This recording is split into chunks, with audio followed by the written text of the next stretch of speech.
자, 안녕하세요. 오늘은 역사 탐방 세 번째 시간입니다.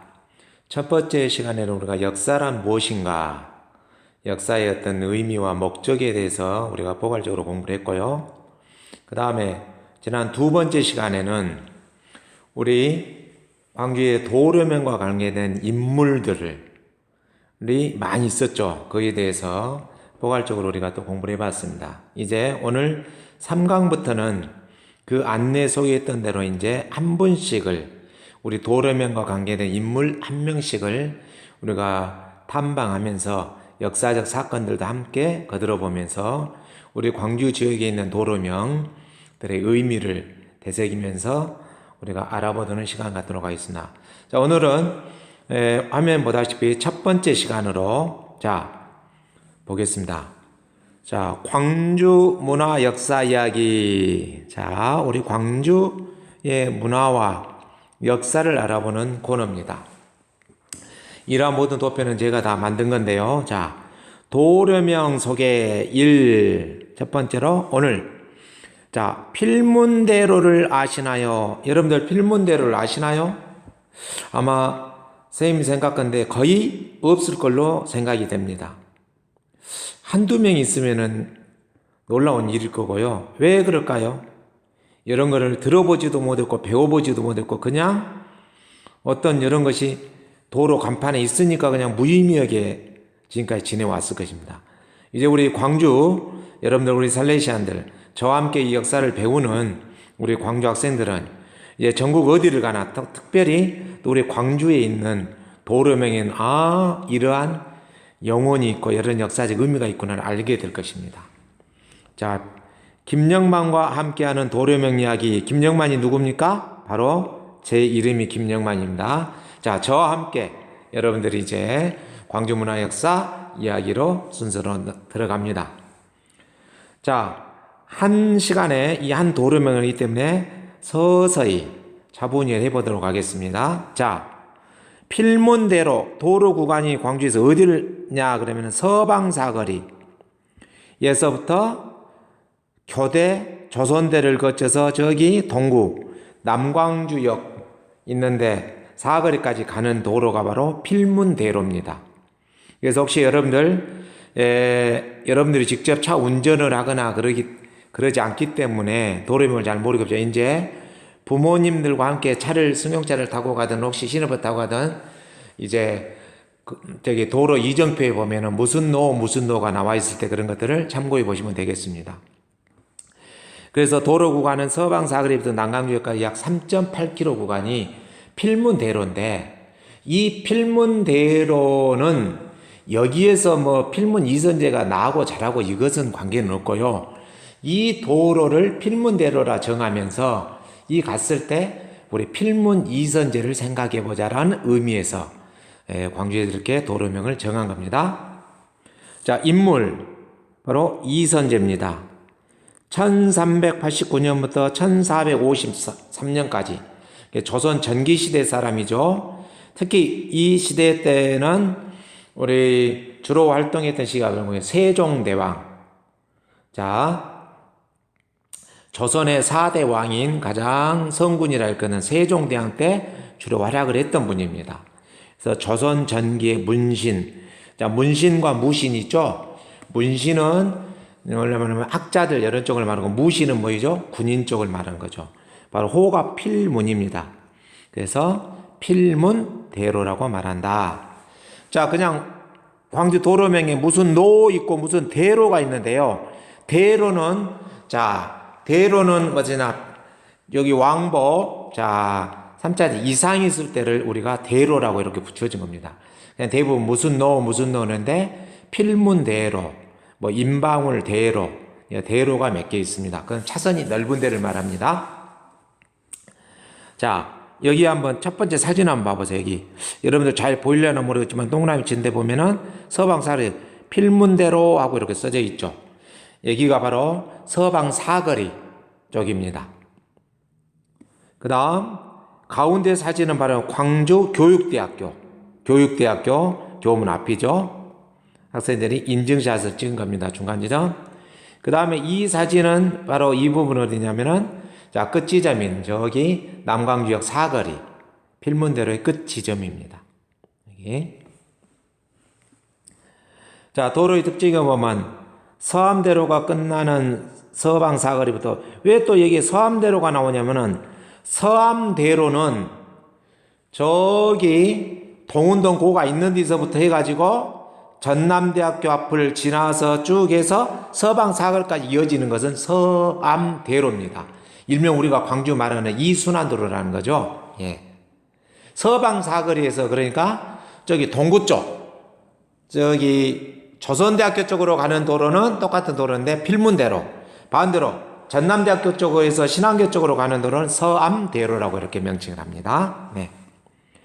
자, 서방사거리부터 남광주역까지 일명 제2순환도로의 일부분이며, 주변에는 광주교육대학교, 조선대학교 등이 있으며 많은 교통량이 다니는 교통의 중심대로입니다.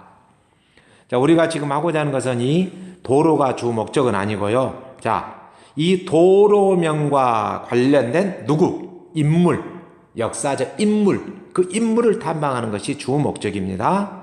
자, 그래서 인물을 한번 보겠는데요.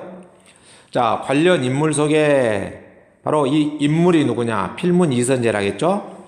자, 하나하나 읽어가면서 우리가 생각해 봅니다.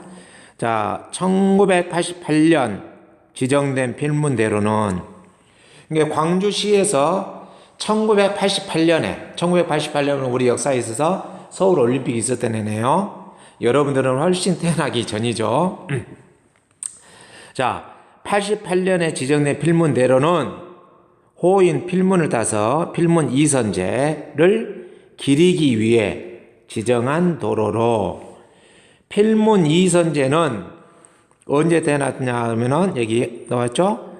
1389년에 어디냐 하면은 광주시 대촌면 이장리에서 태어나 저기 지금 나주 남평 나가려는 쪽 동네입니다. 거기를 말해요. 즉 포충사 있는 데를 말합니다. 포충사. 저기 목포 나가려는 도로 쪽입니다. 자, 양촌 권근, 매원 권우 선생님에서 글을 배웠다. 즉 이분들의 문화생이 되죠. 그는 세종 원년에, 즉 조선 4대 왕 세종 원년이다마는 세종대왕이 왕으로 취임한 첫 번째 1년을 말한 겁니다. 원년에 문과에 급제한 후 생을 마감할 때까지, 즉 1453년까지 30년이 넘는 동안 주요 관직을 역임합니다. 주요 관직을 역임합니다. 특히 그는 급제 후 20년 이상을 어디에서 근무를 하게 되냐? 집현전 많이 들어봤죠? 세종대왕 하면은 딱 생각나는 거 뭐예요? 훈민요금 창제, 그 다음에 집현전 학자들 세우는 것이 아마 여러분들 기억 속에 남을 거예요. 이 집현전에 유능하고 비교적 젊고 유능한 학자들을 거기에 등용을 해서 많은 학문에 연구하게 되고 하도록 한 것이 바로 집현전이죠.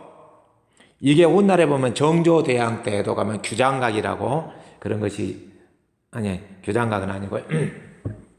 나중에 설명하겠습니다. 자, 집현전에서만 근무를 합니다. 이렇게 20년 이상을. 이 말은 뭔 말이에요? 자, 필문 이선재가 굉장히 젊었지만 어째요? 똑똑하고 유능하고 성실했다는 말이죠. 즉 세종대왕의 전폭적인 능력을 인정을 받았다는 뜻이죠. 자, 이 말은 필문은 세종대왕의 커다란 신임을 받았으며 또한 능력을 인정받았음을 단적으로 보여준다. 이 기간 동안 필문은 주로 사관이 뭐예요, 여러분들? 사관. 자, 사관이 뭐예요, 사관? 역사를 기록하는 분입니다. 역사를 기록하는 사람. 대단히 중요하죠. 자, 세계 유래에서도 찾아볼 수 없는 우리 조선시대에 뭐예요? 조선 왕조실록이라 할지. 놀라운 거잖아요. 이것은 조선 왕조실록 같은 경우는 왕이 죽고 난 후에 기록을 하게 됐습니다. 그러니까 그 전에 사관들이 기록했다고 왕이 죽고 난 후에 실록에 이렇게 할 정도로 굉장히 중요하죠. 하나의 왕의 일거수일투족 하나하나 가지를 정확히 적는 것이죠. 사관이 되어 누구? 태종실록. 자, 태종실록은 바로 누구를 말해요? 바로 세종대왕의 누구? 아버지죠. 태종. 태종 이방원. 자, 우리 조선 왕조 한번 볼까요?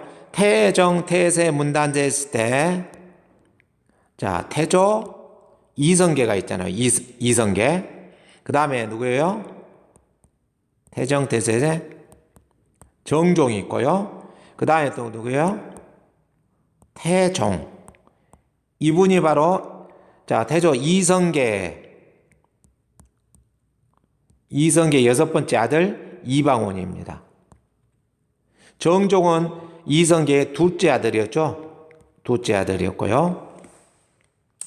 자, 첫째 아들은 고려 말, 즉 조선 초 건립 시기에 아버지가 저기 정도전이랑, 즉 신흥 무인 세력의 이성계와 그다음에 신진 사대부의 급진파 정도전이랑 해서 조선을 건국하려 하자 큰아들은 정몽주 계열 스타일로서 한 나라의 임금을 둘이 모실 수 없다. 고려를 멸망하고 조선 나라 세우기에 반대해서 야인을 세우게 들어가서 행방이 알 수가 없습니다. 그래서 둘째가 큰아들 역할에서 정종을 넘겨받죠. 그 다음에 태종의 뒤를 이은 아들이 누구죠? 이제 세종대왕이잖아요. 그러죠. 자, 태종이 죽었기 때문에 이미 태종실록을 이렇게 편찬하고요. 그 다음에 고려사를 개찬에 참여했던 분입니다. 필문 이선제는. 그래서 조선 초기에 굉장히 유능한 약자로 쓰임받았죠.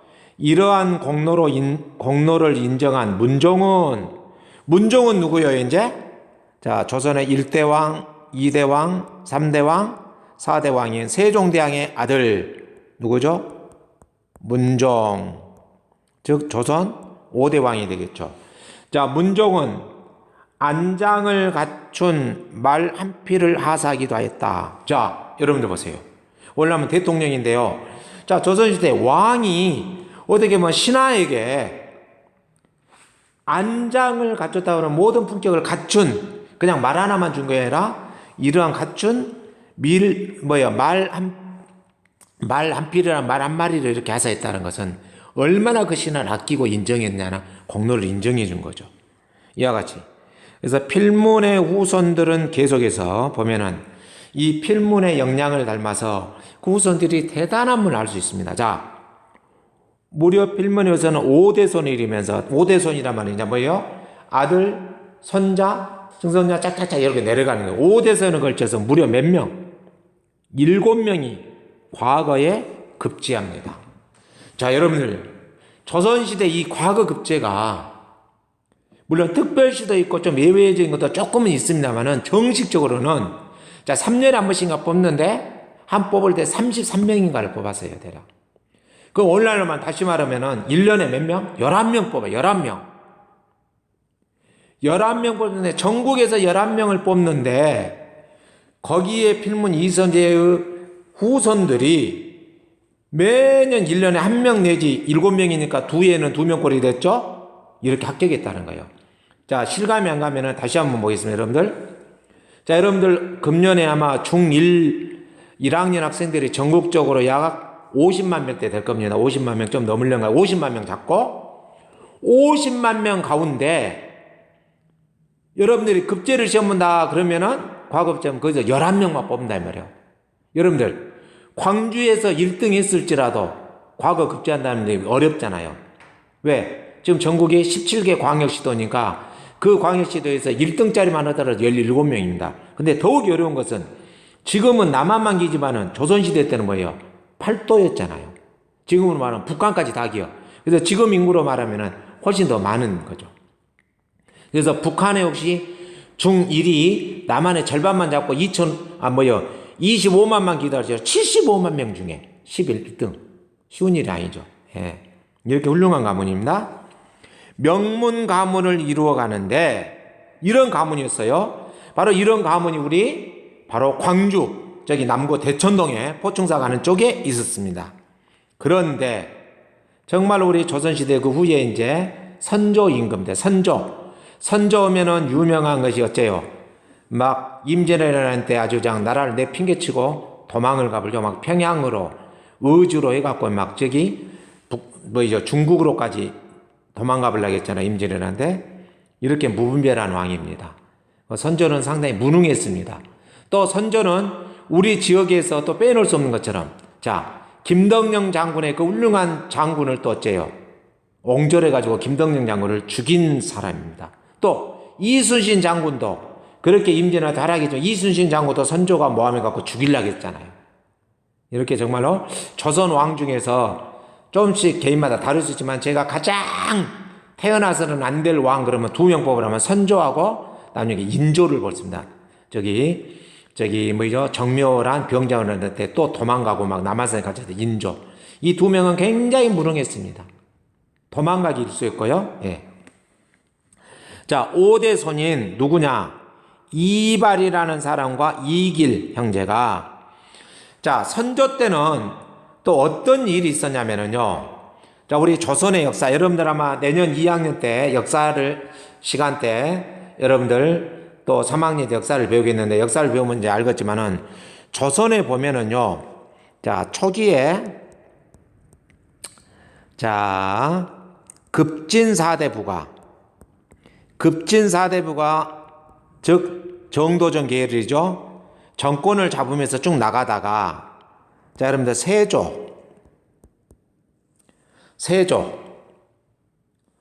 세조 때 보면은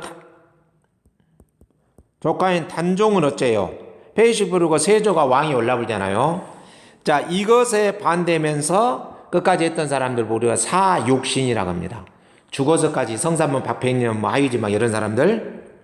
그 다음에 협조했던 사람들이 있고, 나머지는 이때 세조가 왕이 되는데 반대하고 협조했던 사람들을 가리켜서 뭐라고 하냐? 생육신이라고 하는데, 이걸 가리켜서 세조가 임금 되는데 도와주었다고 해서 훈구 세력이라고 합니다. 훈구 세력.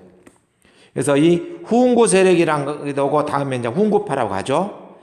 그래서 조선 정기는 계속해서 훈구 세력이 집권을 잡고 가다가 나중에 세조의 뒤를 이은 성종 임금 때 되니까 계속 간섭을 해요. 그래서 성종 임금은 이 훈구 세력의 간섭을 피하고 정치를 잘해보기 위해서 누구를 끌어들이냐 그러면은 이제 사림 세력을 끌어들입니다. 이 사림 세력은 조선 건국 시기 초기에, 즉 온건 사대부로서 정몽주, 이색 정몽주 계열의 정권에 참여하지 않았던 사람들, 그 사람들은 조선 초기에 다 그랬죠. 각 지방으로 가서 사림, 양반들의 자제들을 가리키면서 학문을 연구하는 사람이다. 이 사림 세력. 그 중에 김종직이라는 사람들, 영남의 파인 김종직을 성종이 끌어들이면서 이 훈구 세력을 견제하면서 해 나갑니다. 그러면서 끊임없이 이제 성종이 죽자 누구 때부터 연산군, 중종, 또 뒤에인 명종 때 이어서 사림과 훈구 세력의, 즉 훈구 세력이 사림 세력을 해치는다 해서 뭐라 하냐? 4대 사화가 일어납니다. 사화는 사림이 화를 입다 이 말이죠. 훈구 세력에서 사림 세력. 즉 누구누구 때 나타나냐? 연산군 때 보면은 갑자사화, 무오사화.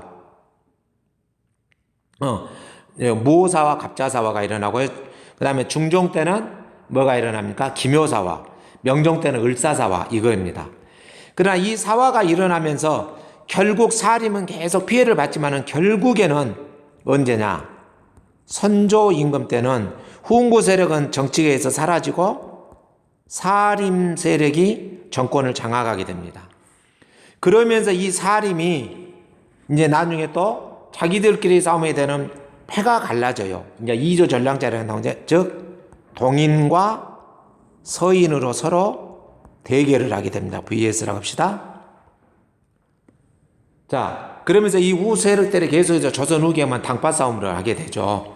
자, 여기까지만 우선 여러분들 잘 모르기 때문에 더 이상 안 하고요. 이 정도 하겠습니다. 자, 여기에서 동인 서인이라는 게 나옵니다. 자, 이때 바로 다시 본문으로 가서 얘기해 봅시다.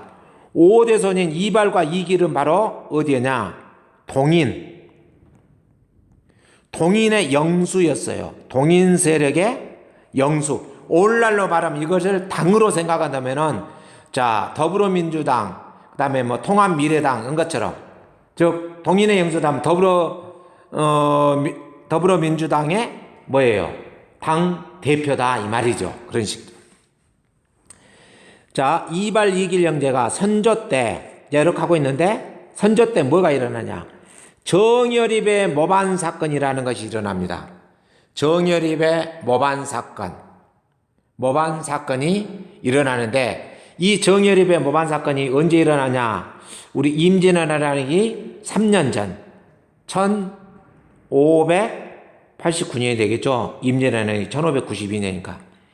1589년에 10월에 정여립의 모반 사건이 일어납니다. 그러면 이 정여립의 모반 사건을 보면, 정여립은 원래 서인 출신이에요. 정여립은 원래 서인 세력에 있었다가, 서인 세력의 그 악문의 서인 세력의 수장이었던 그다 이제 이이가 상당히 서인 세력만을 인재를 기우고 못하면서 이런 것에 못마땅해서 나중에 서인에서 어디로 옮기냐? 동인으로 옮깁니다. 동인으로. 오늘날로 말하면은 당적을 올리는 거죠. 예를 들면은 저희 미래통합당에서 뭐 더불어민주당으로 간다랄지, 막, 또는 더불어민주당에서 어디 정의당으로 간다랄지, 그런 형태로요. 그러면서 정여립이 동인으로 와서 나중에 이 스승이었던 이이가 죽자, 이이를 상당히 공격을 합니다. 잘못됐다라고. 그러자 결국 정여립은 서인의 공격을 받게 되고, 또 선조대왕의 미움을 받으면서 정여립은 관직을 어찌냐? 정여립은 그러자, 자, 관직을 그만두고 고향인 어디로 낙향을 하냐? 자, 전주하고 김제하고 이 사이에 보면은 지금 김제시 금구면이라고 있습니다. 금구. 예. 이쪽으로 내려옵니다. 이쪽으로 내려와서 자기가 대동계라는 것을 열면, 호남 지역의 대동계. 옛날에는 그 무술을 익히고 모든 사람들이 계를 위해서 농사도 짓고 또 한 번씩 무술도 익히면서 국가의 환란이랄지 여러 가지 외국의 침범이라 있을 때 그분들을 물리치는 굉장히 중요한 거죠. 자, 그 대동계를 이끌고 있고요. 또 정여립은 서인에 있을 때나 동인에 있을 때도 굉장히 학문적으로 덕망이 있었기 때문에 이렇게 고향에 내려왔지만 동인의 많은 학자들이 찾아오고 교류를 하게 됩니다. 그러면서 정여립 같은 경우는 또 어쩌냐 그러면은 1500, 모반 사건이 일어나기 전에, 그러니까 정여립은 쉽게 말하면 1583년에 이렇게 고향으로 내려왔죠. 모반 사건은 1589년에 일어난 거, 6년. 자, 내려와서 있는 1587년에 일본, 외구들이 서해안으로 왔을 때도 소탕하기도 하고 굉장히 공로가 큽니다. 또는 황해도 지방에 막 이쪽에도 출몰을 해서 많은 다른 침입자들을, 여진이랄지 막 뭐랄지 이런 데를 물리치는 공로가 큽니다. 굉장히 국가에 도움되는 분이었죠. 그랬는데, 자, 서인 세력들이 우리 정여립을, 그 잘 나가는 정여립을 뭐라 그래요? 모반 사건. 모반이 바로 뭐예요? 모반. 즉, 반역죄라고 하죠. 반역을 모의했다라는 뜻입니다. 모의. 그러니까 오늘은 영모 사건이죠. 이라고 불리는 기축옥사. 기축년에서 기축옥사와 관련되어, 옥사는 감옥을 말하죠. 이제 연 사람들을 감옥에 가두고 막 죽이고 하는 거. 그런데 서인에 의해서 정치적으로 억울하게 희생을 당. 이때 정여립의 모반 사건으로 우리 어떤 일이 일어나냐면은 호남지방에, 특히 우리 호남지방에 집중적으로 많은 인재들이 억울하게 죽임을 당합니다. 자, 정여립의 모반 사건으로 무려 1000여 명이 죽거나 유배되는 이런 일들을 당하거든요. 그 중에서도 절반 이상이 호남지방의 많은 인재들이 이렇게 억울하게 됩니다. 그래서 이 정말로 놀라운 필문 이선제의 이 가족 후손들이 이렇게 똑똑했는데요. 한마디로 가문이 멸문의 화를 당합니다. 자, 이렇게 선조 이발이랑 이기랑을 모반죄로 엮어가지고 이분들을 죽이는 역할을 합니다. 그러자 필문 이선제의 가족은 오늘날은 뭐예요? 역적 가문이 되죠. 이게 도저히 살 수가 없죠. 그래서 대천동에 있다가 지금의 저기 진도 있는데 지금 어디 꼴짜기 쪽으로 도망가서 삽니다. 그래서 그 후손을 더 이상 찾아볼 수가 없어요. 그래서 이 가문에 관계된 것은 포충사 옆에 있는데 필문 이선제가 지금 여기에 괴고정수랑 있는데 여러분들 찾아가 보면 좋겠죠. 자, 이곳에 가면 그 역사적 유적이 남아 있습니다. 너무나도 아까운 일이죠. 이런 인재 가문이 오늘날까지 이어졌다면 대한민국은 놀라운 이런 나라가 됐을 건데, 예. 그래서 이 필문 이선제는 대단히 훌륭한 분이었다. 너무 안타깝습니다. 그래서 필문 이선제가 안타까우면 그 후손들, 그 가문들이 이어졌어야 된대. 이렇게 굉장히. 그래서 저는 이 선조 임금을 생각하면 굉장히 너무나도 화가 나고 너무나도 불합리합니다. 특히 우리 광주 지역 사람으로서 인재들을 죽였고 김덕령 장군도 억울하게 죽이고 나중에 충장로 때 선생님이 더욱더 여러분들 자세히 설명하도록 하겠습니다. 자, 그럼 여기 이제 사진에 보면 괴고정수라고 합니다. 자, 지금 남구 원산동 포충사 근처 이 마을에 여러분들 한번 혹시 부모님들이랑 관계되면 여기 한번 드라이브 가면 갔다 오세요. 가까우니까. 괴고정수다 라는 나무가 있습니다. 자, 1998년 5월 7일 광주광역시 기념물 제24호로 지정됐습니다. 1988년에 무슨 날이라 했어요? 예, 필문대로를 지정한 날이라 했죠. 그래서 여기도 필문 이선제와 관계해서 광주시 기념물 24호로 지정했습니다. 자, 괴고정수는 필문 이선제와 관련된 전설이 있고 나무의 수명은 600년 정도로 추정됩니다. 자, 이 나무는 이선제가 후손들의 번영을 확고하면서 심은 나무로 후손들이 과거에 급제하면 급제자의 이름과 북을 나무에 걸어놓고 두드리면서, 즉 이런 나무에다가 북을 달아놓고 딱 북을 쳤다 이 말이에요. 그래서 괴고정수라고 합니다. 잔치를 벌였다. 그래서 이 왕버들 나무에 정자의 이름을 가진 괴고정이라고 불렸다. 5대에 걸쳐서 무려 7명이나 과거에 급제하는 명문 가문이었다. 오늘날 이렇게 볼 수 없음이 너무나도 안타깝습니다. 이 선조 정말로 나쁜 무능한 조선시대 왕입니다. 네, 여기에 보면 괴고정수 이 나무 옆에 설명해 놓은 것이 있으니까 여러분들 보시면 도움이 되겠죠. 그 다음에 여기는 필문 이선제의 부조묘입니다. 자, 포충사 뒤쪽 산기슭에 있는 부조묘는 조선 전기의 문신인 필문 이선제 선생을 모신 사당으로 건물은 앞면 색감과 옆면 일칸으로 지붕은 옆에 보아 사람인자 모습이를 가진 맛배지붕을 올리고 있다. 이런 것이 바로 유적지가 되겠죠. 자, 이렇게 필문 대로에 대해서 필문 이선제도 훌륭했지만은 그 후손들이 너무나도 훌륭했지만 선조 때의 이발 이길 같은 이런 훌륭한 사람들이 정말로 정예립에 마고 친했다는 이유만으로 억울하게 죽임을 당하고 그 후손들은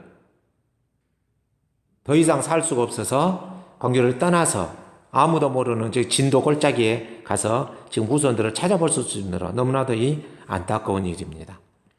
자, 여러분들 오늘 도로명에서는 첫 시간이고 우리 3강에서 자, 필문 이선제에 대해서 이렇게 들어봤습니다. 필문 이선제 다시 한번 여러분들 쭉 이렇게 한번 생각해 보시면서 자, 이걸로 여러분들이 듣고 끝나는 것이 아니라 이제 끝나는 것이 아니라 제가 이 필문 이선제 이 내용을 중심으로 해서 여러분들이 제 7교시 때는 적어볼 수 있도록 여러분 아마 인터넷 자료를 찾아봐도 되고 여러 가지 자료를 찾아보면서 올려놓은 학습지에 여러분들 다 기록을 하시면 되겠습니다. 네, 여러분들 오늘도 정말로 수고하셨습니다. 여러분들 정말로 우리 광주문화 역사 이야기에서 이런 도로명 하나하나에 이런 깊은 뜻이 있구나를 잘 알게 되어서 기쁘죠? 앞으로 계속 따라가겠습니다. 자, 여러분들 수고하셨습니다. 이상 제3강 마치겠습니다. 안녕히 계세요.